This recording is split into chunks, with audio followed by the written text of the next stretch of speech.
Assalamualaikum warahmatullahi wabarakatuh. Selamat siang kepada Bapak dosen yang terhormat dan teman-teman yang berbahagia sekalian. Terima kasih atas kehadirannya pada sesi presentasi hari ini. Perkenalkan, saya Nazwa Regita Anggraini yang akan bertindak sebagai pembawa acara presentasi kali ini bersama anggota kelompok saya yang terdiri dari Saya sebagai operator Daru Khalilani Saputri. Saya Notuli, saya Winnie Zaira Agustin. Saya Haryani. Saya Stephen Leonard. Saya Michelle Lucio Yordan. Saya Priscilla Marten. Saya Olga Sekartrahmentari. Di kelompok 3 ini, kami akan mempresentasikan materi yang berjudul Daftar Pustaka dan Referensi. Materi ini akan membahas panduan lengkap, memahami, menyusun, dan menulis daftar pustaka dalam karya ilmiah secara tepat dan konsisten. Untuk mempersingkat waktu, saya persilahkan kepada pemateri pertama untuk menyampaikan materi. Ya baik, kita masuk ke pengertian apa itu daftar pustaka. Daftar pustaka ini adalah daftar yang sumbernya digunakan dalam penulisan sebuah karya ilmiah. Yang dimana daftar pustaka ini berisi informasi mengenai buku, jurnal, artikel, dan sumber lain yang dijadikan rujukan oleh penulis untuk suatu karya ilmiah. Daftar pustaka ini juga ditempatkan pada bagian akhir karya tulis sebagai bentuk pertanggungjawaban akademik. Yang dimaksud pertanggungjawaban akademik ini adalah dengan mencantumkan daftar pustaka, penulis menunjukkan bahwa informasi, data, atau pendapat yang digunakan dalam penulisan berasal dari sumber yang jelas dan dapat dipertanggungjawabkan. Adapun tujuan dari daftar pustaka antara lain, yang pertama itu sudah jelas untuk menghargai karya ilmiah dari orang lain. Karena dengan mencantumkan sumber, kita dapat mengakui bahwa ide, teori, atau informasi yang digunakan berasal dari penulis asli, sehingga hak intelektual mereka tetap dihargai. Lalu yang kedua itu menghindari plagiarisme. Ini juga salah satu hal yang penting ya, karena plagiarisme ini bisa terjadi ketika seseorang menggunakan karya atau gagasan orang lain tanpa mencantumkan sumbernya. Jadi dengan adanya daftar pustaka, kita menunjukkan bahwa informasi yang digunakan memiliki sumber yang jelas. Lalu yang ketiga itu ada memudahkan pembaca. Yang dimaksud memudahkan pembaca ini adalah untuk pembaca ini bisa menemukan kembali sumber yang digunakan. Jika pembaca ingin mempelajari suatu informasi lebih lanjut, mungkin bisa dibuka kembali artikel yang kita cantumkan di daftar pustaka. Lalu yang keempat itu ada meningkatkan kredibilitas ilmiah, yaitu meningkatkan kepercayaan kualitas karya ilmiah yang dihasilkan. Lanjut. Lalu kita masuk ke fungsi daftar pustaka.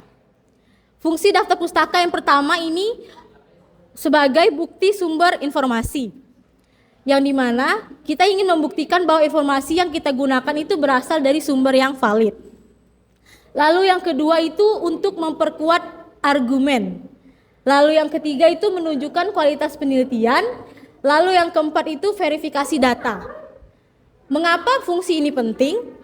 Karena daftar pustaka bukan sekedar formalitas, tetapi setiap fungsi memiliki peran strategis dalam menjaga integritas dan kualitas sebuah karya ilmiah.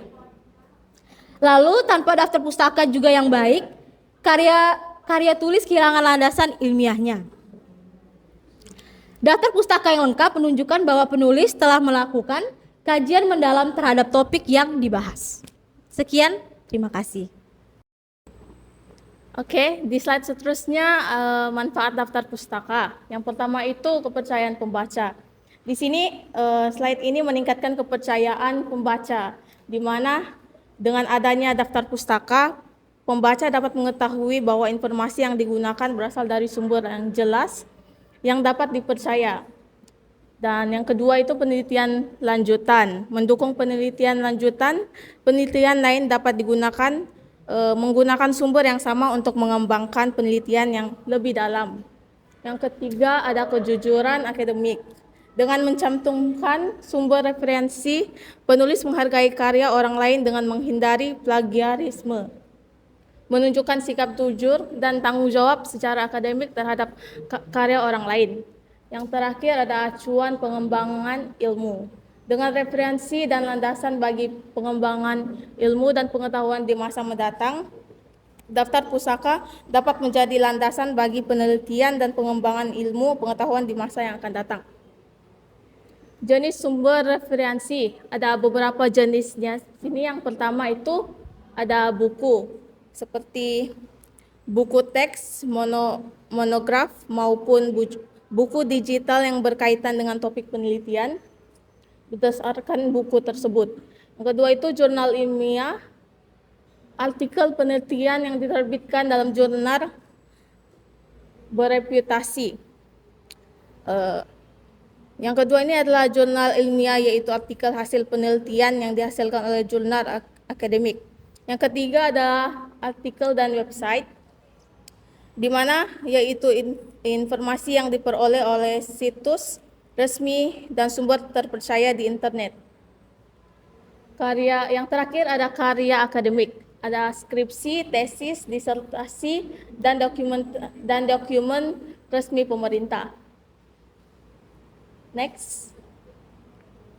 Oke, seterusnya unsur-unsur dalam daftar pustaka. Setiap entry dalam daftar pustaka itu harus ada unsur-unsurnya tersebut. Berikut ini adalah unsur-unsurnya. Yang pertama itu nama penulisnya. Jadi dari nama itu harus ditulisnya berdasarkan dari nama belakang tersebut, lalu diikuti dengan inisial nama depan. Yang kedua itu tahun terbit. Jadi dituliskan juga tahun terbit, tahun publikasi, sumber yang digunakan. Yang ketiga itu ada judul buku, artikel, dan dokumen yang dirujuk. Dan yang keempat itu kota dan nama penerbit, lokasi penerbit, dan nama lembaga penerbit. Jadi unsur-unsur ini harus ditulis di buku tersebut karena itu sangat penting untuk buku daftar pustaka. Pada slide ini saya akan menjelaskan mengenai aturan umum dalam penulisan daftar pusaka. Aturan penulisan umum ada 4, yaitu yang pertama urutan abjad. Disusun berdasarkan abjad nama belakang penulis dari A hingga Z. Kemudian yang kedua, nama belakang dulu. Nama belakang ditulis terlebih dahulu diikuti koma dan inisial nama depan. Yang ketiga, format konsisten. Digunakan satu format penulisan yang sama untuk sebuah sumber dalam daftar. Yang keempat, satu kali tulis. Setiap sumber ditulis hanya satu kali meskipun dirujuk berkali-kali dalam teks. Slide selanjutnya adalah aturan penulisan nama penerbit. Slide selanjutnya selanjutnya adalah aturan penulisan nama penerbit. Penulisan nama penerbit ini ada aturan penulisan nama satu kata, Mulyadi tetap menjadi Mulyadi, 2 kata, Budi Santoso menjadi Santoso, titik koma, B, 3 kata atau lebih, Rina Kartika Putri menjadi Putri, R, titik K. Slide selanjutnya, format penulisan buku. Format penulisannya adalah nama penulis, tahun terbit, judul buku, kota penerbit, dan nama penerbit.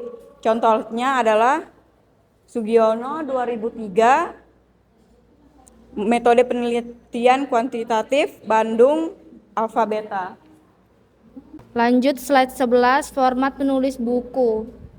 Format standar penulisan buku dalam daftar pustaka, nama penulis, tahun, judul, buku, kota, penerbit. Contoh penulisan Sugiono 2023, metode penelitian kuantitatif, penulisan buku dengan dua penulis. Ketika sebuah buku ditulis oleh dua orang penulis, kedua nama harus dicantumkan secara lengkap dalam daftar pustaka. Format penulisan mengikuti urutan nama. Nama penulis, pertama tanda dan nama penulis, kedua tahun penerbit, judul buku dalam kurung cetak miring, kota terbit dan nama penerbit. Format nama penulis pertama dan nama penulis kedua, tahun, judul penerbit, contoh Hasibuan, M titik dan Suntisono, E 2022, Manajemen SDM Jakarta, Bumi Aksara. Lanjut.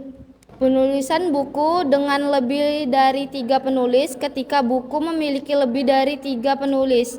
Beberapa gaya sitasi mengizinkan penggunaan singkatan et al. Untuk mempersingkat daftar penulis. Namun, aturan ini bervariasi tergantung gaya sitasi yang digunakan. Gunakan et al. Beberapa gaya sitasi seperti apa dan Harvard memperbolehkan penggunaan et al. Setelah nama penulis karya pertama untuk lebih dari 3 penulis. Cantumkan semua penulis. Gaya sitasi lain mewajibkan pencantuman seluruh nama penulis tanpa pengecualian. Selalu sesuaikan dengan paduan yang berlaku di institusi Anda. Penulisan jurnal ilmiah. Artikel jurnal merupakan sumber rujukan yang sangat umum dalam karya ilmiah. Pastikan mencantumkan volume, nomor edisi, dan rentang halaman secara lengkap. Format penulis, tahun, dan judul. Artikel, nama jurnal, volume dalam kurung nomor dan halaman, contoh .2 Pratama A 2024, analisis perilaku konsumen jurnal ekonomi 10 dalam kurung 2 4 sampai 55. Lanjut. Penulisan artikel online. Sumber digital semakin banyak digunakan dalam penelitian.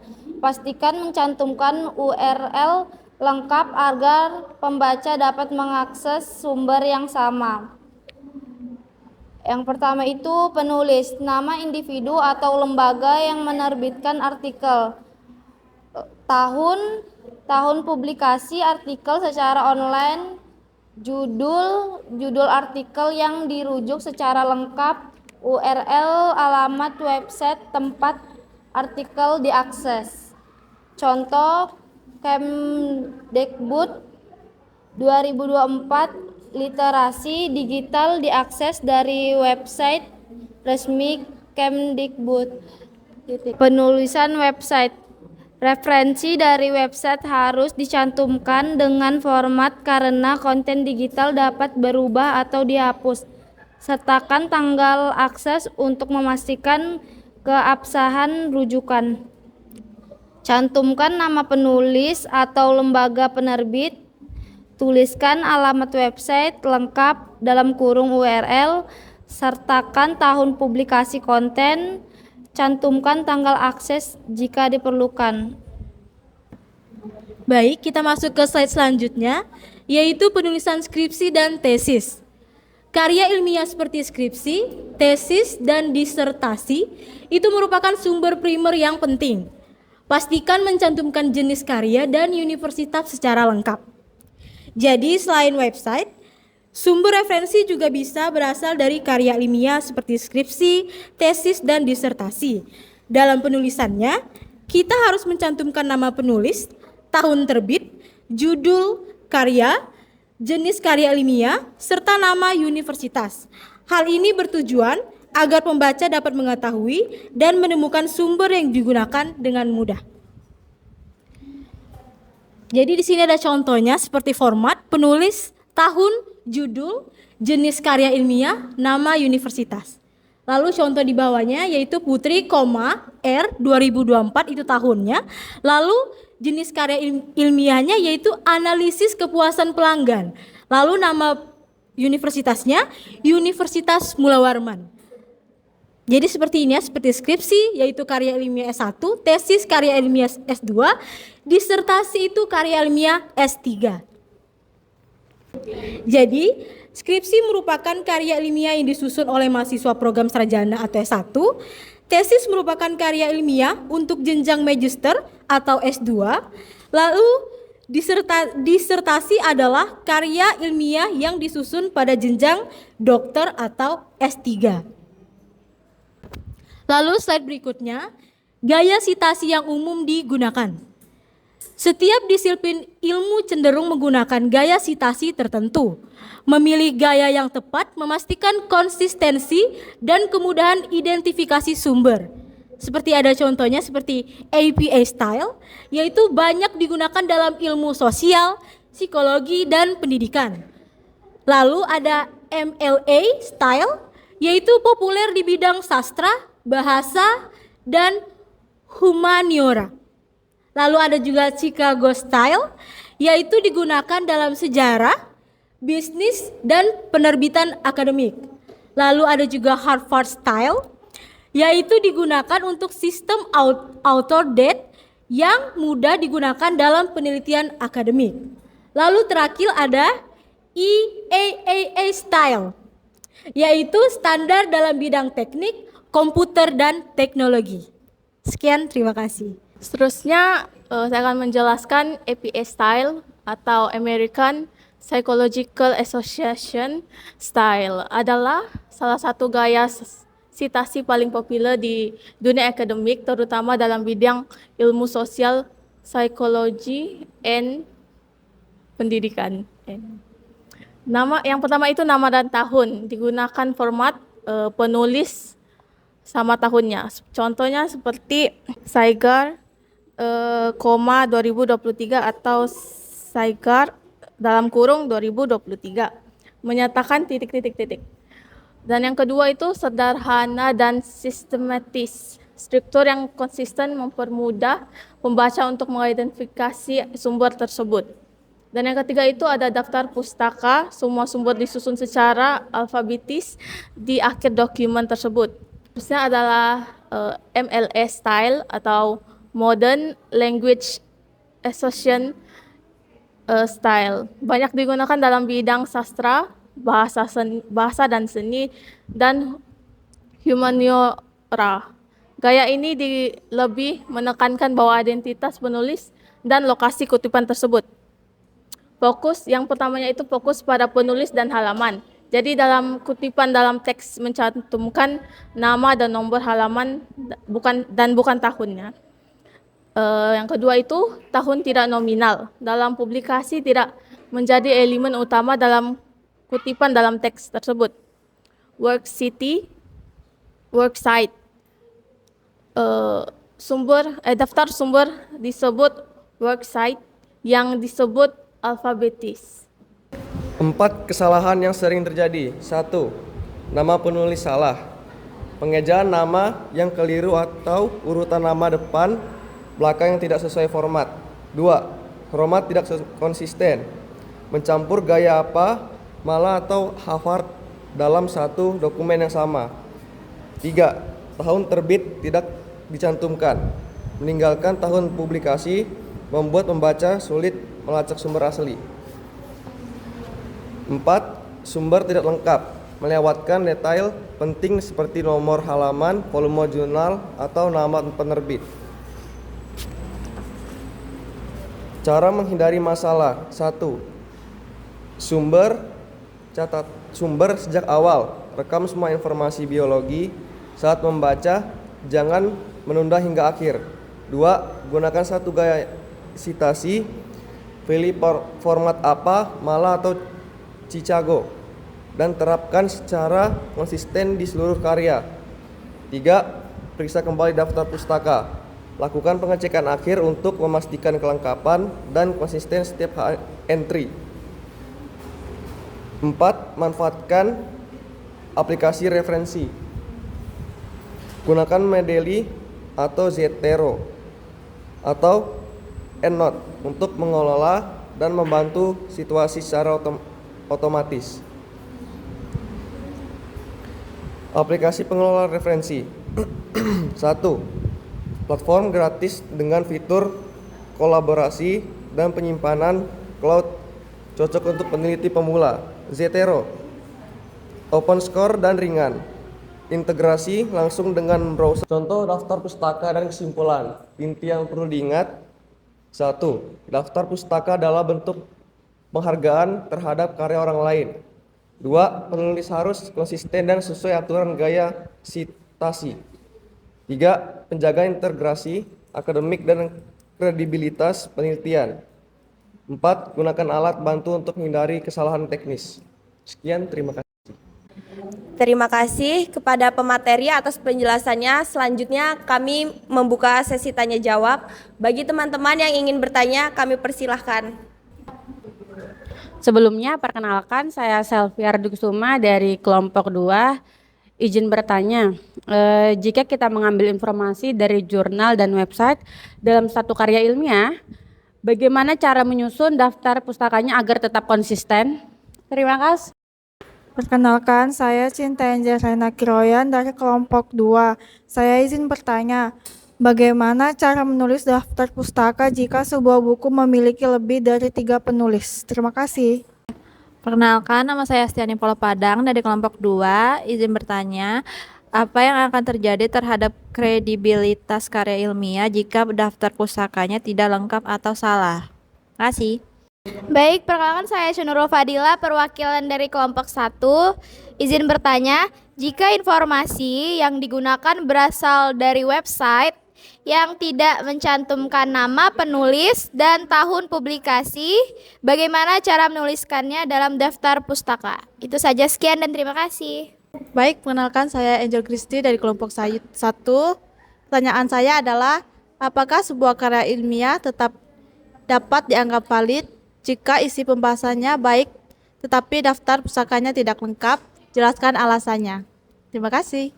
Baik, perkenalkan saya Daniel Christian dari kelompok 1. Saya ingin bertanya, pertanyaannya mengapa daftar pustaka dianggap sebagai bentuk pertanggungjawaban akademik, bukan hanya formalitas penulisan?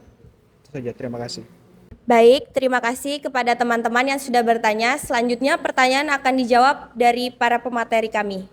Baik, saya akan menjawab dari pertanyaan dari kelompok 2, yaitu dari pertanyaan Selfie. Yang pertama itu pertanyaannya, jika kita mengambil informasi dari jurnal dan website dari satu karya ilmiah, bagaimana cara menyusun daftar pustaka agar tetap konsisten?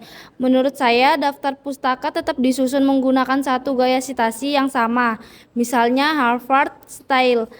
Semua sumber, baik jurnal maupun website, ditulis dengan format yang sesuai dengan aturan gaya tersebut dan diurutkan berdasarkan abjad nama penulis atau nama organisasi.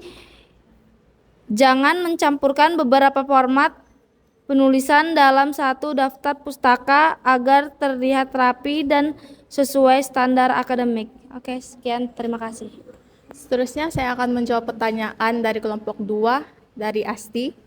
Pertanyaannya, apa yang terjadi terhadap kredibilitas karya ilmiah jika daftar pustakanya tidak lengkap atau salah?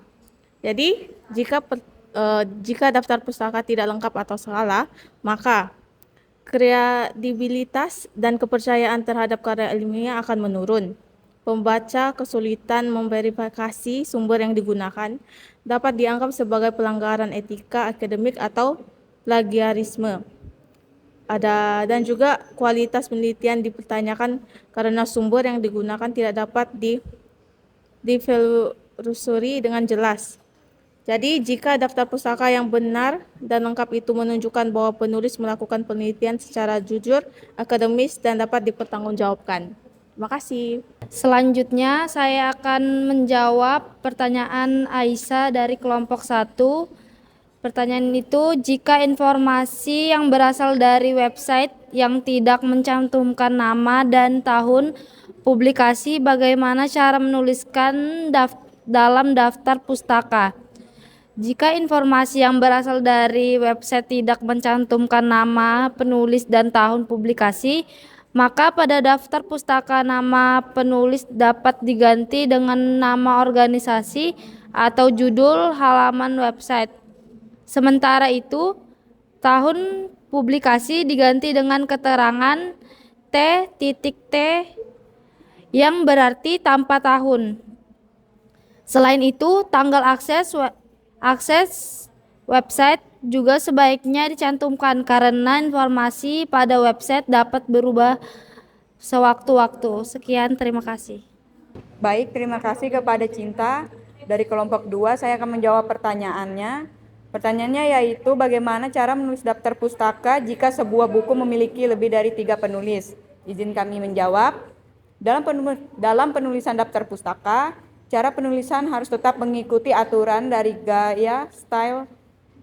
gaya citasi yang digunakan. Jika menggunakan Harvard Style, semua nama penulis dapat dicantumkan pada daftar pustaka sesuai dengan aturan yang berlaku. Sedangkan pada bagian kutipan di dalam teks, biasanya kita dapat menuliskan nama belakang penulis pertama yang diikuti dengan istilah et al. yang berarti dan penulisan lainnya. Oke, baik, saya akan menjawab pertanyaan dari Angel. Pertanyaannya yaitu, apakah karya ilmiah tetap dianggap valid jika isi pembahasannya baik tetapi daftar pustakanya tidak lengkap?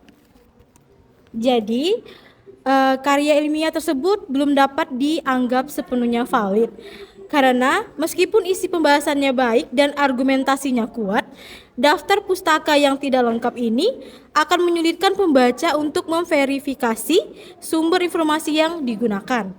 Karena seperti yang saya jelaskan di awal ya, daftar pustaka ini penting untuk pertanggungjawaban akademik, yang dimana karena menunjukkan asal data dan teori yang digunakan. Jadi jika sumber tidak dicantumkan secara lengkap, maka kredibilitas karya ilmiah dapat berkurang. Dan yang paling bahaya, ini juga bisa berpotensi untuk menimbulkan dugaan plagiarisme. Seperti itu jawaban dari saya. Terima kasih. Saya akan menjawab dari kelompok 1 dari Daniel. Mengapa daftar pustaka dianggap sebagai bentuk pertanggungjawaban akademik, bukan hanya formalitas penulisan? Jawabannya, daftar pustaka merupakan bentuk pertanggungjawaban akademik karena menunjukkan sumber informasi yang digunakan, menghindari plagiarisme, dan membuktikan kejujuran serta kredibilitas penulis. Baik, terima kasih kepada pemateri karena telah menjawab. Karena tidak ada lagi pertanyaan maupun tanggapan, maka kita akan memasuki sesi berikutnya yaitu penyampaian kesimpulan yang akan disimpulkan oleh not tulis. Kepada Winnie, saya persilahkan. Baik teman-teman, berikut saya akan bacakan hasil not tulis dari sesi diskusi dan tanya jawab yang telah berlangsung selama presentasi materi daftar pustaka dan referensi. Daftar pustaka merupakan bagian penting dalam karya ilmiah karena berfungsi sebagai bentuk penghargaan terhadap sumber yang digunakan, menjaga kejujuran akademik, serta meningkatkan kredibilitas tulisan. Penulis harus menyusun daftar pustaka secara lengkap, akurat, dan konsisten sesuai aturan yang berlaku. Baik sumber berasal dari buku, jurnal, maupun website informasi yang dicantumkan harus memudahkan pembaca untuk menelusuri sumber asli. Kesalahan atau ketidaklengkapan dalam daftar pustaka dapat mengurangi kepercayaan terhadap karya ilmiah dan bahkan berpotensi menimbulkan anggapan plagiarisme. Oleh karena itu, penyusunan daftar pustaka bukan sekedar formalitas, melainkan bagian penting dari integritas akademik. Demikian presentasi kelompok kami pada hari ini. Semoga materi ini dapat menambah wawasan kita semua. Saya mewakili anggota kelompok 3 mengucapkan terima kasih atas perhatian dan partisipasi Bapak dosen yang terhormat dan teman-teman sekalian. Mohon maaf apabila dapat kekurangan dalam penyampaian kami. Wassalamualaikum warahmatullahi wabarakatuh. Thank you everyone. Thank you Elmar. kasih.